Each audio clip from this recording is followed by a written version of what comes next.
Phone tapping అంశం 2 రోజుల నుంచి బాగా హైలైట్ అవుతుంది. మీరు కూడా చూసే ఉంటారు.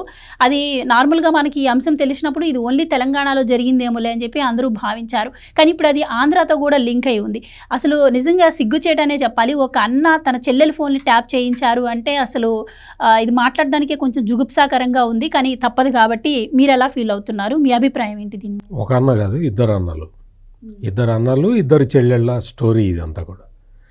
ఈ టెలిఫోన్ ట్యాపింగ్ అనేది చాలా పెద్ద నేరం, మామూలు నేరం కాదు.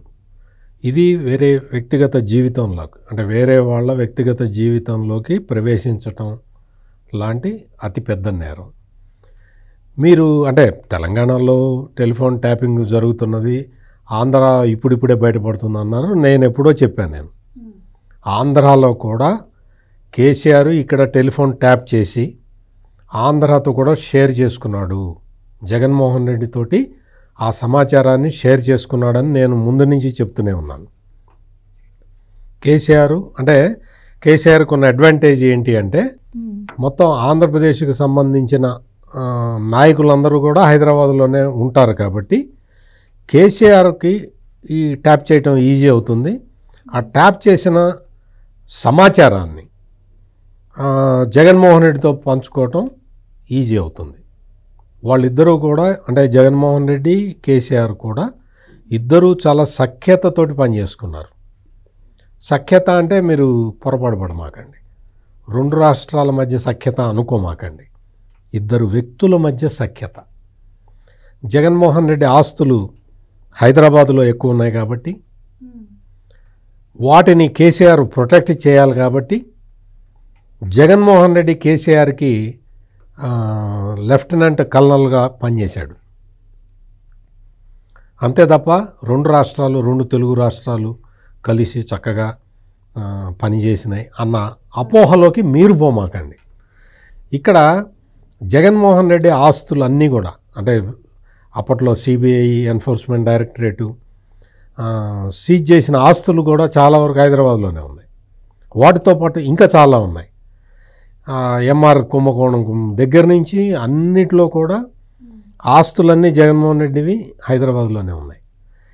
కాబట్టి కేసీఆర్ తోటి సఖ్యతగా ఉండి వాటన్నిటినీ కాపాడుకోవాలి అన్న ఉద్దేశంలో కేసీఆర్, జగన్ ఇద్దరు కలిసి పనిచేశారు.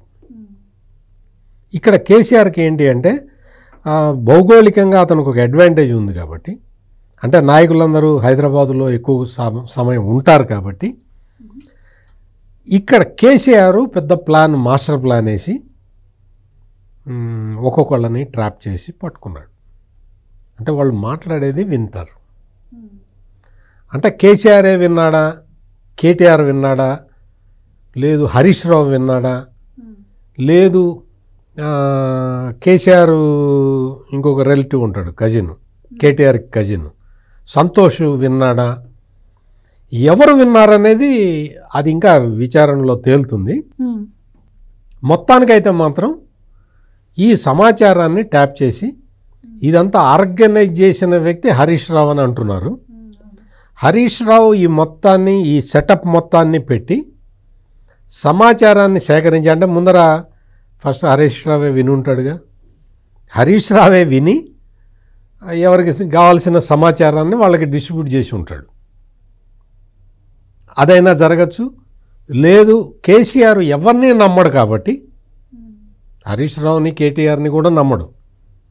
ఆ సమాచారం అంతా నాకేవ్వండి, నేను చూస్తానని ఆయన కూడా అనుండొచ్చు. కేసీఆర్కి, జగన్మోహన్ రెడ్డికి దగ్గర సఖ్యత, చాలా ఎక్కువ సఖ్యత ఉంది కాబట్టి కేసీఆరే షేర్ చేసుకుని ఉండొచ్చు. లేదు, కేటీఆర్ మా అన్న జగనన్న మా అన్న అని చెప్తుంటాడు కదా. ఆంధ్ర వాళ్ళంటే పడదు తెలంగాణలో ఆంధ్ర వాళ్ళకిను తెలంగాణ వాళ్ళకి తగద ఉంటేనే మన పార్టీ మనుగడ ఉంటుంది అని కూడా తెలుసు. అవన్నీ కూడా పక్కన పెట్టి జగన్మోహన్ రెడ్డితో మరి సఖ్యతగా ఎందుకు ఉన్నారో మరి కేసీఆర్ను, కేటీఆర్ చెప్పాలి. ఇందులో భాగంగానేనంటారా ఆంధ్రప్రదేశ్ ఎలక్షన్స్ ముందు కేసీఆర్ ఒక స్ట్రాంగ్ స్టేట్మెంట్ ఇచ్చారు, ఈసారి ఖచ్చితంగా జగన్మోహన్ రెడ్డి అధికారాన్ని చేపట్టబోతున్నాడు అని చెప్పి. ఇప్పుడు టెలిఫోన్లన్నీ ట్యాప్ చేశాడు కదా, ట్యాప్ చేసి జగన్మోహన్ రెడ్డికి అంతా ఎప్పటికప్పుడు సమాచారాన్ని ఇచ్చాడు కదా. ఇచ్చినప్పుడు అంతా వీళ్ళకి అర్థమైపోయింది, మొత్తం అంతా మనమే గెలుస్తున్నాం అని చెప్పి ఇద్దరు మాట్లాడుకొని అదే విషయాన్ని చెప్పాడు. కేసీఆర్ ఏం చెప్పాడంటే, నాకున్న సమాచారం మేరకు, చాలా సీరియస్గా చెప్తాడు, నాకున్న సమాచారం మేరకు ఆంధ్రప్రదేశ్లో మళ్ళీ జగన్మోహన్ రెడ్డి 150 కన్నా ఎక్కువ సీట్లతో వస్తాడని చెప్పాడు. ఆయనకే దిక్కు లేదు, ఆయనకి ఎన్ని సీట్లు వస్తాయో ఆయనకే తెలియదు. ఈయన ఆంధ్రప్రదేశ్ ముఖ్యమంత్రి గురించి చెప్తాడు.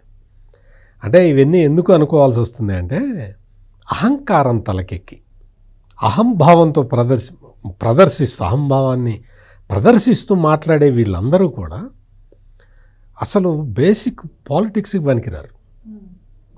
లేకపోతే ఎవడైనా బుద్ధున్నోడు ఎవడన్నా టెలిఫోన్ ట్యాపింగ్ చేస్తాడా? ఏం మాట్లాడుకుంటారు? చంద్రబాబును ఏదో మాట్లాడుకుంటాడు, ఆయన పార్టీ నాయకులతో ఆయన ఏం మాట్లాడుకుంటాడు? ఎట్లా జగన్మోహన్ రెడ్డి ఏం చేస్తున్నాడు, దానికి మనం ఏం కౌంటర్ స్ట్రాటజీ వేయాలి, అదే మాట్లాడుకుంటారా, ఇంకేమైనా మాట్లాడుకుంటారా? ఇక్కడ తెలంగాణలో రేవంత్ రెడ్డి ఉన్నాడు. రేవంత్ రెడ్డి ఏం మాట్లాడుకుంటాడు, మన అధికారంలోకి రావాలంటే ఏం చేయాలి, ప్రజల్ని ఎట్టా ఆకట్టుకోవాలి, ఇదే మాట్లాడుకుంటారా, ఇంకేమైనా మాట్లాడుకుంటారా? కేసీఆర్ ఏం మాట్లాడతాడు, వాళ్ళతో వాళ్ళ పార్టీ వాళ్ళ మీదే నిఘా పెట్టుకున్నాడు. ఇప్పుడు దాదాపుగా 1000 మంది ఫోన్లు అన్నారు కదా, అందులో సగం బీఆర్ఎస్ వాళ్ళవే,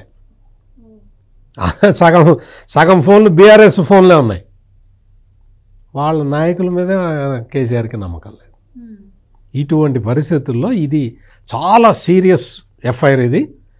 ఇందులో కేసీఆర్ పోతూ జగన్మోహన్ రెడ్డిని కూడా లాక్కొని పోతూ ఉన్నాడు.